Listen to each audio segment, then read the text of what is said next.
Ooh. All right, look at what I got here, folks.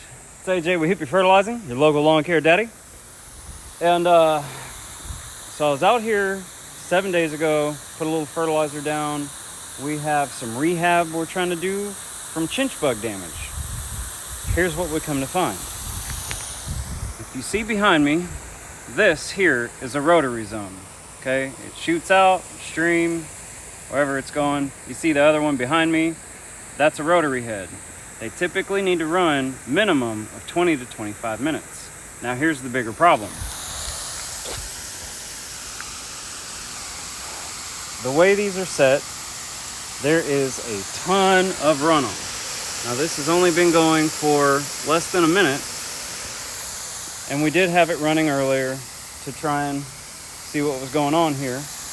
But there's just a whole bunch of wasted water that's going around the sides, going down the driveway, and creating a bigger problem. But the other problem is it's not effectively going on the lawn. So to try and reduce the runoff, you reduce the time, but you're not getting adequate saturation in the lawn. This is a 20-year-old system. It could have been the error of installer, could have been the way that they did things back then. I don't know, I wasn't even in the game 20 years ago. But here's what I know now.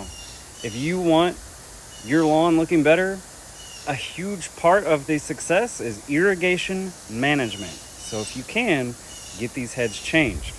We're gonna come back in a few weeks, see if I can get with another irrigation installer, come up with a better solution. I hope this helps you see, though, of some things you might want to look at on your own lawn. Have a super groovy day. Peace.